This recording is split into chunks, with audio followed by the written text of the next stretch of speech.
We would like to move on to the last session scheduled for today's program.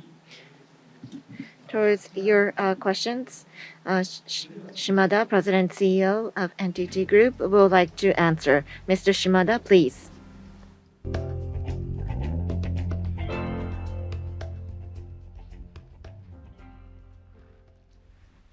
My name is Shimada from NTT. Thank you so much for joining us today. We appreciate your attendance. Thank you so much. So first of all, if I could start out with a comment. I would like to respond to some parts of the questions that were raised in the previous sessions.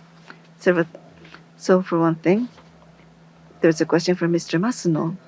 You asked about the consistency between the plan of NTT Holding Company and NTT Data. As you are aware, the plan at NTT Data,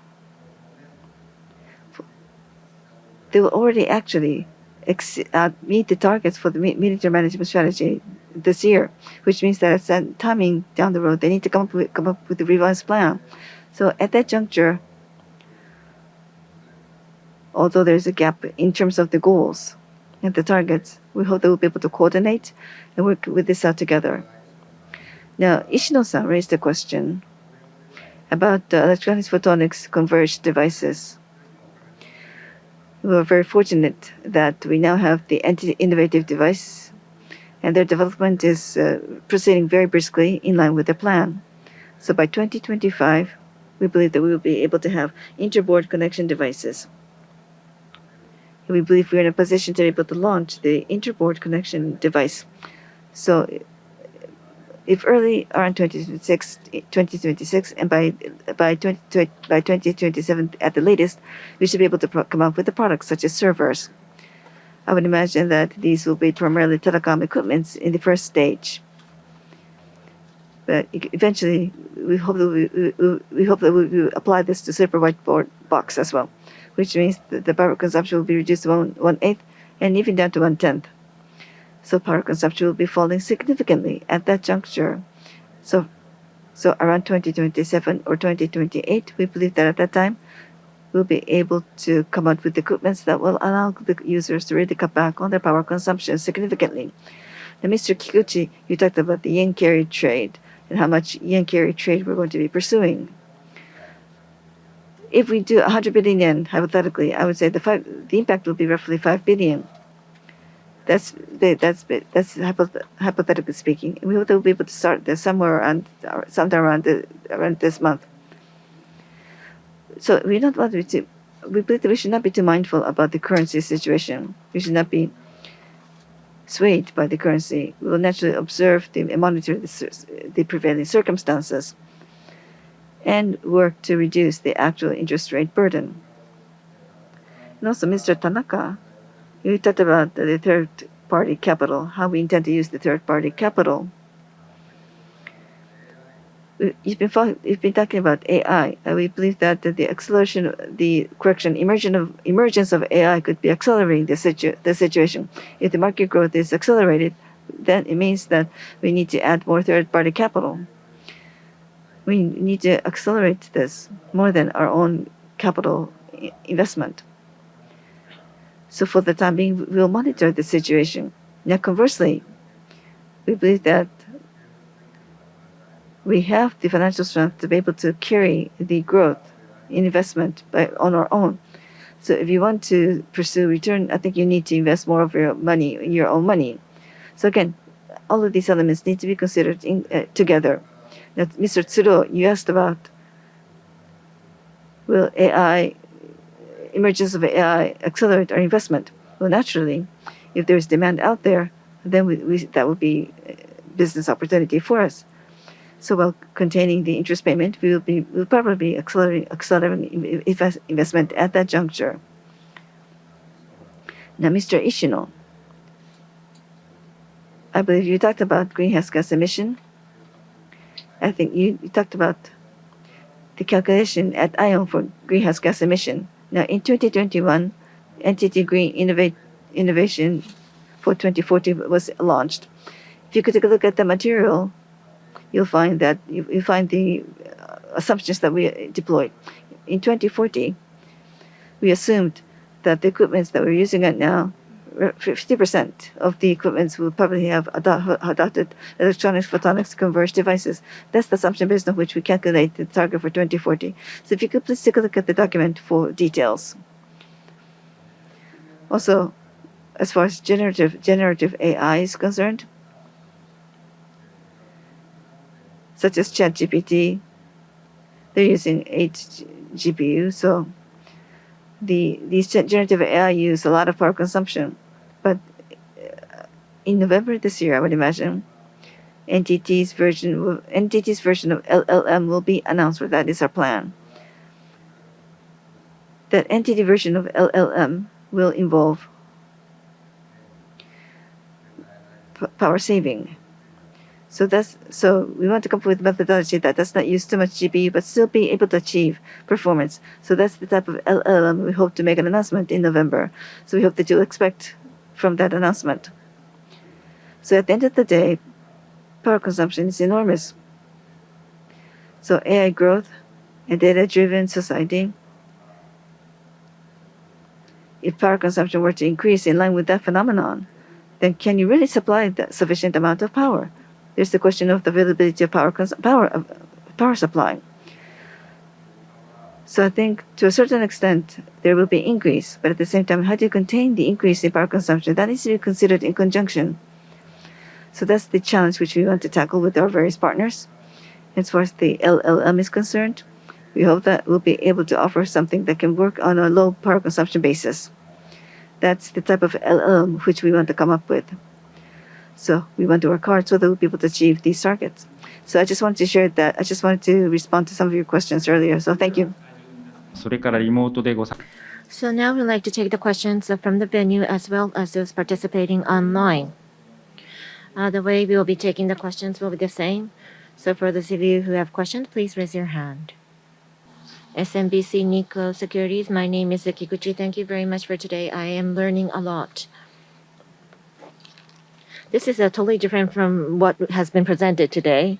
However, the revision of the NTT law or the selling of the NTT shares from the government within that discussion,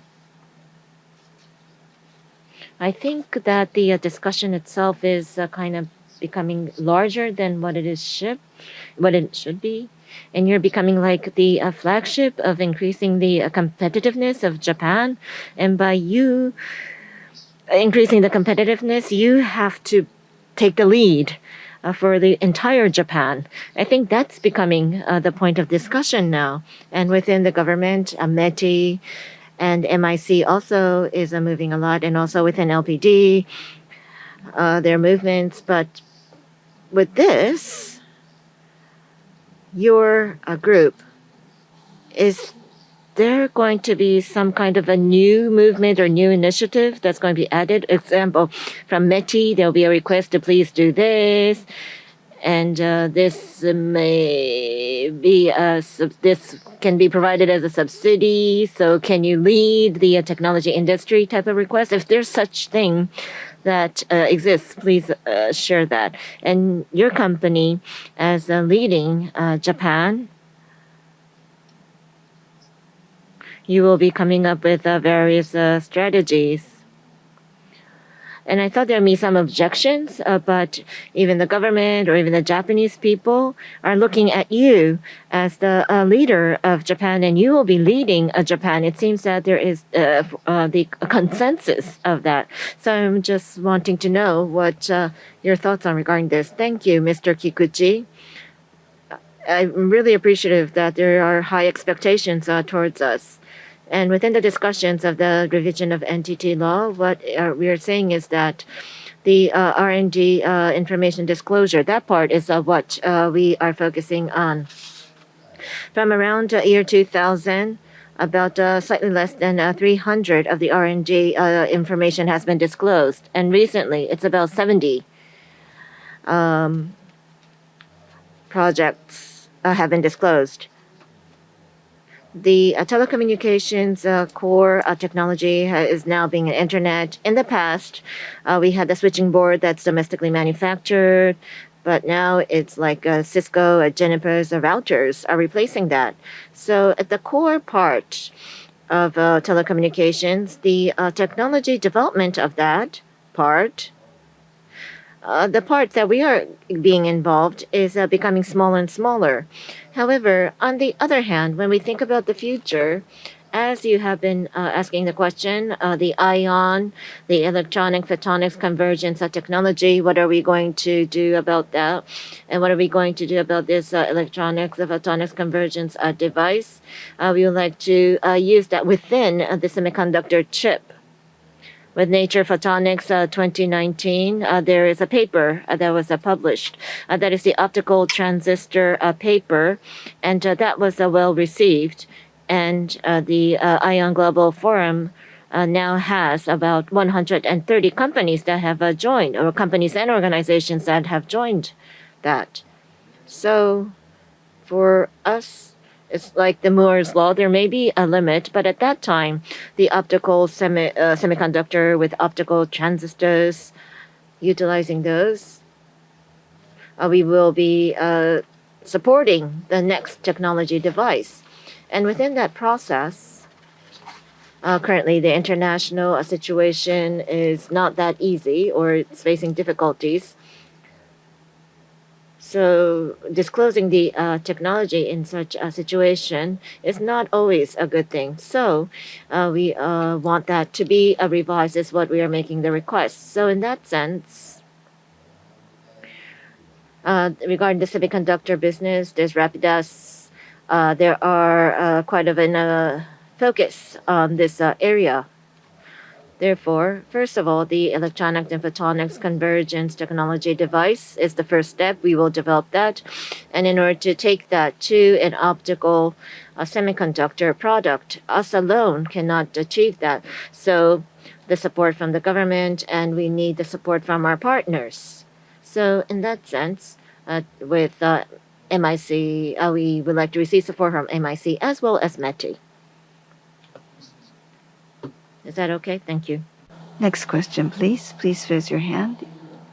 Tokai Kyoto Chosa. Ishii is my name. Thank you for your consideration and your responses. I want to ask about ION. I would appreciate some clues from your side with regard to the ION project.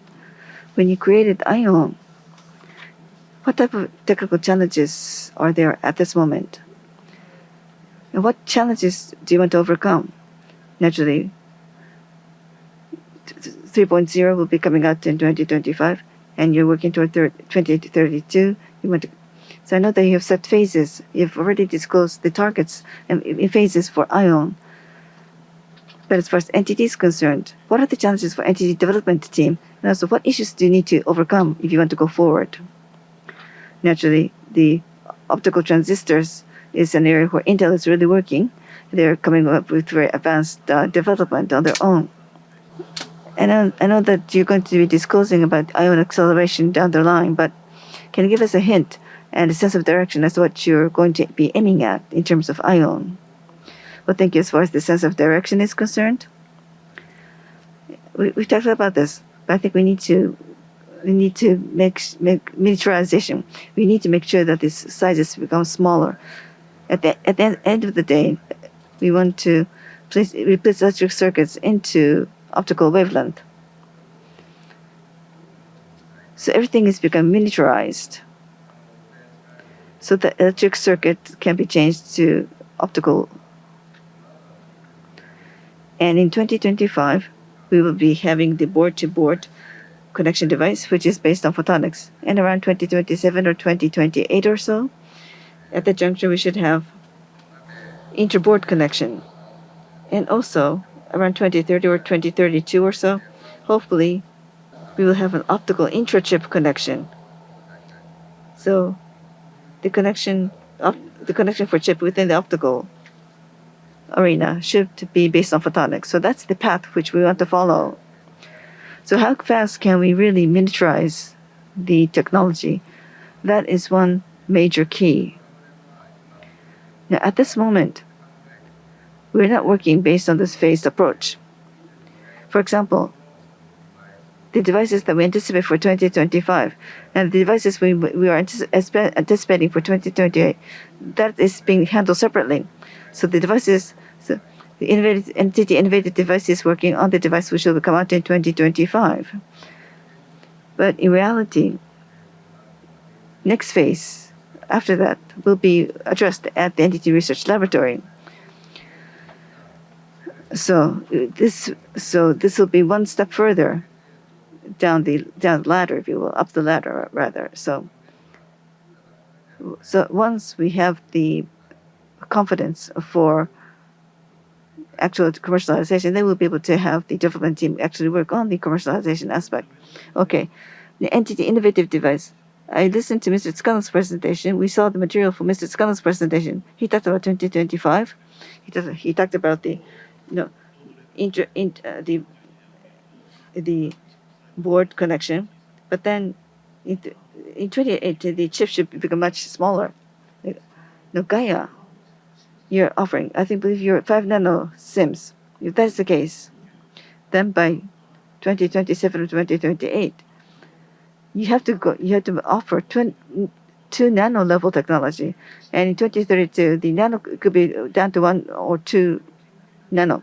So it's important that maybe your research laboratories really receive much more money if they are to come up with that, because I think if you're going to seek that type of miniaturization, then you need more investment in the research laboratories. Well, necessary at any given phase. We have to consider how we fund the investment, but we have to consider putting in money, of course, in these R&D by phases. But the most important part is the personnel. Of course, it's not just about increasing the personnel asset. I visit research laboratories, and I ask whether or not putting in more human resources can accelerate the R&D. But it just can't place just anyone on the R&D team. So I think how you procure quality resources, that is one issue. How can we ensure resources that can really contribute? That I believe is a major challenge, an issue for us. Thank you for that. Thank you. では次のご質問をお受けします。 I'd like to take the next question. Gentleman in the very front row. Must know from Nomura Securities, it's a great opportunity. So, the 5-year medium-term management strategy, listening to what was presented and listening and seeing up to now, within the 5 years that you're doing the energy and ion, the 5 years, you're still midway in those two initiatives. And so the overall total picture of what NTT is trying to do is not visible yet. It's my simple questions. But we are looking at the single year of business result or the quarter results, and which is totally irrelevant to that whole picture. But from your perspective, this 5-year medium-term management strategy, well, of course, the EBITDA is going to increase and you are going to have capex, but within the completion of each business, what you're doing right now, there's not a visibility yet. So at the very end, at the very final stage, what are you thinking to realize is what I wanted you to share with us.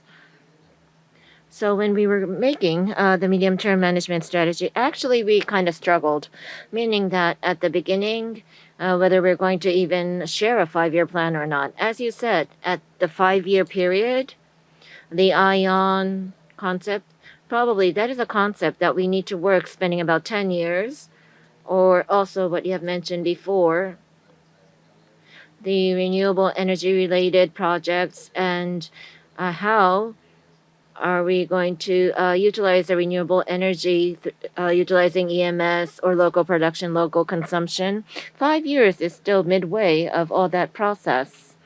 And currently at the Kyushu area, maybe I'm jumping around topics, but with a Kyushu Electric Power Company and with Mitsubishi Trading Company and Anode Energy, the storage battery is placed for the grid in Kagawa. And I believe you saw the photograph at the end of the presentation. So the surplus solar generated power energy. How can we store that and how can we supply that? The field experiment has just started. So in that sense, moving forward in the few years, several years, well, what will become a business will become a business when they're ready. But by stacking those achievements, the local production, local consumption of energy, how should that be? We will have more visibility. So even in the regulatory side, it's in the transitional period. There has to be rules to be set, and there are various issues and challenges that we need to overcome. But we need to do that by showing the results of these field demonstrations. And how many years will that require? Of course, we don't think it can be done in 2 or 3 years, but for us, we would like to steadily work on that and have like 5-year period spans. Or it's the next one going to be 5 years as well. That's a different subject. However, maybe we can say sustainability, the world of how can we bring everything to this world of sustainability? We are going to convert our businesses by keeping that such thing in the mind. So 5-year is a one span. And how much can we achieve? We are showing that in numbers of EBITDA. But I think the discussion of the content behind that is more important. So having opportunities such as today's IR Day, explaining and having you understand the content of that, and transforming the business structure is something that we wanted you to understand by using such an event. Maybe it's not fully answering your question, but thank you very much. But either way, I think it's an explanation beyond the 5-year period. So thank you very much. Any other question? Yes, please go ahead. International. Thank you so much for your time today, Shimada-san. My question is, you've put out 2 different interesting sort of growth opportunities, one with data center and one with anode energy. Could you talk about the impact on the group ROIC or group ROE in 5 years' time from the success of these businesses? Thank you. Well, thank you. With regard to ROIC, I think the returns are set at a given timing when you. So therefore, depending on the portfolio at the given time, ROIC could vary depending on the timing. So I think ROIC is a very difficult indicator to work with. So if you want to tackle new businesses, for example, if that portion is very high, then at a given time, ROIC could come down temporarily. So that being the case, how can I put it? Since we're involved in such diverse area of portfolio, and against the backdrop, how can we generate new business? When you consider how we can generate new business against that backdrop, I think at a certain time we should be prepared to sacrifice a certain downturn risk so that we can generate future growth. I think we had to be prepared to address and accommodate declining ROIC in order to realize growth for the future. In this given age, I think we need to have a very broad view of spectrum of portfolio management. And I think we need to plant seeds along the way to nurture growth in the future. Now I might be jumping a little bit, but for example, in Europe, let's say you have wind power generation project. Vestas is the #1 company when it comes to wind turbine producer. And in Denmark,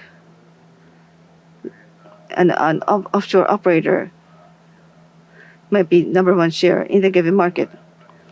I think they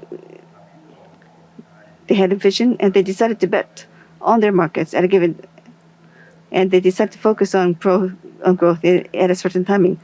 So, for example, in countries like Denmark, they intentionally invested so that they can realize growth.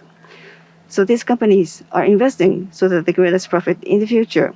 So that's the decision. That's the decision that they made. And as a result, they were able to have they had the ability to pursue business in line with the business plan. So as far as NTT is concerned, if we are to realize a more enriched society in the future, we need to focus on which new area we're going to invest in, so that we can nurture growth for the business as a whole, and then at the end of the day, achieve high ROIC. So I think that's one. I think we need to consider the diversity of the business that we have, and then consider the ROIC question. Thank you. Is that okay? Okay. We have people participating online. So if you do have questions from online, please press the raise your hand button. Are there any questions from the venue here? I'm Ando from Daiwa Securities. I have one question. Within the medium term, longer than the medium term management strategy, my view is a longer term than that. Within the medium term, you're going to invest about 8 trillion yen for the growth area. But the data center is a capital intensive business. And the second energy business, M&A, you are making investments in that M&A. So your medium term image, which is going to have more weight in terms of investment? It could be capital intensive. It could be M&A as well. So can you share the image you have in your mind? Depending on the business area, it will differ. Within the medium-term plan this time, regarding the personal business area, Docomo is going to invest about 1 trillion yen for the next 5 years. And that type of business will be a combination of partnering and M&A. So the things that's better to conduct M&A, of course, there's the other counterparty, so we do have to have a good opportunity. However, for the businesses, it's better to conduct M&A. NTT right now is conducting TOB right now. So we are using a M&A type of means. And recently, Japan Life company's subsidiary company, Hanasaku Life Insurance, we have a partnership with them. And within the super app, smart app, we are bringing in, it's better to have the insurance function. So that's why we're doing that. So at the business base, the digital type of business, in order to conduct that, like in the market of North America, we have to do M&A. So in those type of business, it may be more of M&A. And today's data center business area, basically, organically making the investments. Up to now, we have been succeeding. However, having said that, from the footprint perspective, if there are areas that are not sufficient, and if there is an M&A opportunity, we may consider that. However, having said that, when we're constructing the data centers, a standardized and effective data center, what's important for such facility is cooling. Instead of buying an existing old data center, constructing a new advanced data center that can become a platform for AI type of technology. For such thing, we will be making steadily investments. So depending on the business area, what means we select will have to change or differ. Okay, understood. So in a total perspective, as a result, which will be more, you won't have that image either? Probably 50-50. Sorry, it's kind of roughly speaking. Sorry, my question is kind of about vague question. 他に会場でご質問のある方いらっしゃいますでしょうか。Any other question from the site? What about those who are connected remote? Anyone from the site? Any questions at this juncture? If not, it seems that there are no more questions. So we'd like to conclude all the program for the day. Thank you for joining us at NTT IR Day 2030. Thank you so much. Thank you so much. Thank you for joining us at NTT IR Day 2023. Thank you so much.